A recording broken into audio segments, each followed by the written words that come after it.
রান্না করছে কাঠের জালে বসে বসে। এখানে চিংড়ি মাছ আছে, এখানে হচ্ছে পচা আলু করা হবে এটা, আর এইটা ঝাল আর একটা সামুদ্রিক ঝাল। আর এই যে কাঠের জালে বসে বসে কী রান্না করছো গো? আমি করছি চিংড়ি মাছের ঝোল। চিংড়ি মাছের ঝোল আর কি? আর এই তরকারি ঝাল হবে, আর আলু পটল বড়া, আর এই ঝিনুকের তরকারি। ঝিনুকের তরকারি। আর আজকে কাঠের জালে রান্না করছো কেন?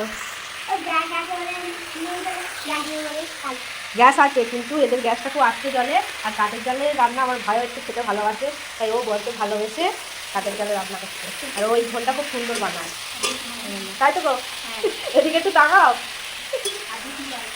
তো রান্নাটা করতে থাকুক, আবার যখন হবে তখন দেখা যাবে। কি রায় কিছু বলবে না? তোমরা কিছু বলবে না। আর এইদিকে হচ্ছে আমাদের বাগান, ফাঁকা মাঠ, এই ফাঁকা আকাশ, একটা তাল গাছ আছে, আর ওই যে আমাদের খাল, আর এই যে দিকটা সব জঙ্গল। আর এই যে কি দিচ্ছে এটা? ধীরে ধীরে দিচ্ছে, বেশি কিছু লাগে না। তুমি প্রথমে একটু রেসিপিটা বলবে, কী করলে প্রথমে? প্রথমে তেল দিলাম, তারপরে তেজপাতা, পাঁচফোড়ন, তারপরে সবজি কেটে কাঁচকলা, তারপরে লঙ্কা, কাঁচা লঙ্কা, তারপরে তেজপাতা একটু নেড়ে তেলে সামাই দিয়ে জিরে গুঁড়ো দিচ্ছি, তারপরে এতে মৌরি গুঁড়ো দেবো, মৌরি গুঁড়ো দিয়ে একটু করবো এটাকে, তারপরে জল দিলে মাছটা দেবো। ও মাছটা কি এই যে ঝোলেতে দিলে খাওয়া খুব উপকার এই পাতা। হ্যাঁ নাও দিয়ে দাও।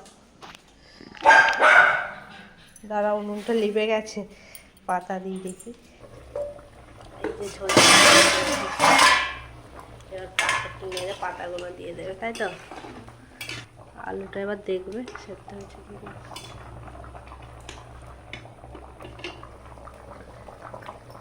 আর একটু হবে, পাতাগুলো দিয়ে দিচ্ছে। হ্যাঁ, এটা হচ্ছে কুলেখাড়া। এটা খাওয়া খুব, এটা সেদ্ধ করেও খায় অনেকে, বেটে রস বার করে কাঁচাও খায়, আর এটা ঝোলেতেও দেয়। এটা অনেক রকমভাবেই খাওয়া যায়, তাই তো? মাছগুলো দিয়ে দাও না, সেদ্ধ হবে তো। আবার চাপা দিয়ে দিয়েছে, মাছগুলো দিয়ে দেবে, তাই তো? মাছগুলো ছেড়ে দিয়ে দিই।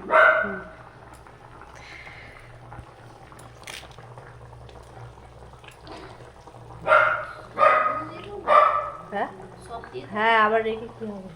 দিয়ে দাও।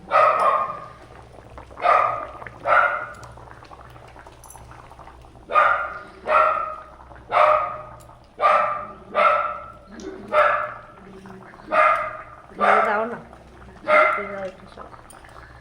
একটু নেড়ে দেবে তো নাকি? এই যে ভেতরে ও চাপা দিয়ে রেখে দেবো 5 মিনিট। 5 মিনিট পরে তারপরে ঝোল হয়ে যাবে, না দিয়ে দেবো। ঠিক আছে।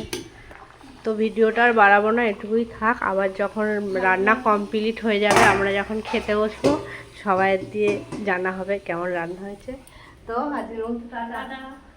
টাটা করে দাও, দেখতে পেলাম। হ্যাঁ হ্যাঁ, টাটা।